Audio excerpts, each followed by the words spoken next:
What cheer, y'all? Well, as part of our daily stakes play at Saratoga, we're going to take a look at Friday's featured race, and that is the Amsterdam. It's a grade two, ninth race on the card.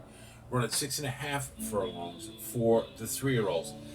We've seen all these folks, most of them before, on the Derby Trail at one point or another. Excuse me.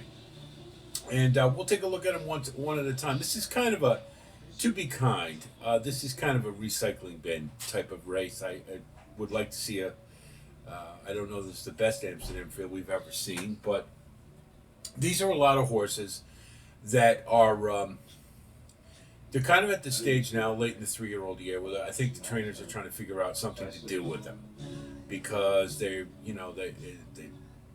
form hasn't been such that they can get up into those grade one level type of races, whether it be the sprints or the routes, and so uh, trying to sort of repurpose them a little bit in some cases, just try to figure out what they're going to do with them if they move forward to 4 years old. And that said, we'll just start taking a look at them one by one. Macho Music put it all together in the Pat Day Mile in the mud and ran just a huge race that day. So I wasn't totally surprised when he regressed a bit in the Woody Stevens because prior to the Pat Day Mile, there have been quite a few races where Macho Music was pretty keen early on and just couldn't sustain his run when facing tougher competition. He was okay against the Florida at Gulfstream or the State Breds, but facing real competition, I would consider that race, the Pat Day Mile, certainly one that probably was aided by the mud and the fact that he was so keen on the lead, he was allowed to keep it going. Uh, excuse me, is it indicative necessarily of a horse who can run like that all the time? I don't know. When horses, the light bulb goes off and they make that breakthrough, it usually is sustained for a couple of starts then before perhaps you might have a regression. So when you see it right away, it does give you a bit of a pause. I have no doubt Macho Music will be on the lead, but he will have company in Smoking Wicked for sure. And there'll be some pressure from T Craft and Gunmetal as well. And I don't think it's necessarily likely that he's going to get free and clear in this race. It would be a bit of a surprise to me. And just based upon the Woody Stevens' last effort, certainly that's a better field, but it's sort of the way he just kind of quickly backed up in that race that kind of gives me the idea. Maybe not quite as good as we thought, so I'm going to let Macho Music go. Smoking Wicked has shown flashes here and there along the Derby Trail for Dallas Stewart, and I think it's pretty clear he's not a two-turn horse. However, he's to be commended because in every race he's run, he certainly gives it the college try without a doubt. And his last race, he ran a very solid second. And I thought it was the kind of effort that told me a better one is expected in his next start. And I think that's going to happen here. He would be my second choice to win this race. Really, the only thing that would keep me from putting him on top is the presence of Macho Music that maybe softens him up a little bit as Smoking Wicked is chasing him around the track. But I think Smoking Wicked has ability, without a doubt. He's one of the top two horses in this race. And at 6-1, I think that's a terrific price. So Smoking Wicked, we're very high on here, and he would be my second choice without a doubt.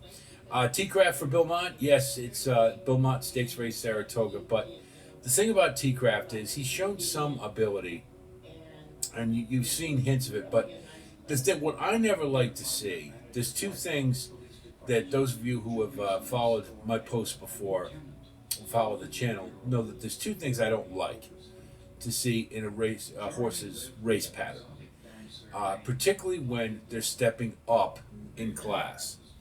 The first one being is when, as the class gets better, the horse stays further back. That tells me that they're not confident that he can really run at that level. Just they're looking more for a suck up, for second or third. The second thing that bothers me when a horse is escalating and moving up in class is when their fractions get their early fractions get progressively hotter, meaning they get progressively faster, and their late fraction gets slower. Because what that says to me is that is a horse who's working harder and harder to keep up, particularly when they run amongst the early pace setters. T Craft is exactly that horse. His fractions are getting uh, faster and faster in the first couple, and his late fraction is regressing. So that's to me a horse. Again, he's trying to keep up. He probably doesn't necessarily fit at this class. Now it's not the greatest field, so maybe we can cut him a little bit of some little bit of slack in that regard. But still, it's not a good indication to me that a horse is really viable at the graded stakes level, even when the field is a little less than graded stakes level. I mean, I think this is more like a grade three to me. But regrettably, I mean, I love Bill Mott. You guys know I do, and I like 8-1, but I can't do it with T Craft. Gunmetal, real simple. No Lasix here, and no Flavian Pratt. That, to me, that sums it up. His two best races are with Lasix. His two worst races are without it. I'm not going to venture forward with him in a race like at a graded stakes level. And I don't think he's even the races that were better ones. I'm not sure it showed that how much this horse really has to offer. So, I'm gonna let him go too. So you can see out of the early runners, we're not gonna be paying much attention to them, with the exception of Smoke and Wicked, and that's kind of why I like him as my second choice, and very much possible that he can win this race for that reason. Now we're going to go with Garamond, number two, and the reason being is, yes, it's Chad Brown at Saratoga, and it is Flavian Pratt. The fact that Flavian Pratt stays aboard this horse is, I think, a very good sign, particularly after the last race, which was a bit disappointing, and that was around two turns. Now, Route to Sprint is one of my all-time favorite angles. Horses who run around two turns, who cut back to one, it really is. It's extremely effective, and I think Garamond is probably more of a one-turn horse. His better races have been at one turn, and now you're cutting him back to his wheelhouse. So that's enough for me, and I think Chad Brown's going to have him ready for this one. It's a graded stakes at Saratoga. 7-2 is a fabulous price. Certainly hope we can keep it. The presence of Pratt and Chad Brown probably knocks that down a little bit, but nonetheless, I think coming off the pace, sitting off the leaders, and ready to strike, Sarah Garamond, to me, makes the most sense. I think you're going to get an improved effort. He will need it. There's no doubt about that. But he has shown in the past that he can run a race commensurate with a winner here. Again, I think Smoke and Wicked is going to be awful tough in this spot, but I think he might get softened up if Macho Music runs the kind of race he normally does. Gate to Wire is a horse I've never really been a big fan of, to be honest. They've tried this. Todd Pletcher's tried this horse a number of different venues. He's tried turf sprints, he's tried routes, and the horse just, aside from the swale, where he had lightning fast fractions to close into, he's been kind of average. Now, his last race I didn't think was that bad. He was no threat to win. He was way too far back to have any chance, but I did like the way he finished. Um, so he will definitely need to be closer in this race, without a doubt. But I just kind of get the sense maybe he's going to run a better race than perhaps he has lately. It just kind of has that look about him. I don't think it's enough to win this race, but and I don't like him at 5-1. I think Smoking Wicked is a hell of a lot better value at 6-1. But we'll throw Gate to Wire in the mixes, sort of by default, let's say, because I think the others are just going to disappoint. So we'll go there.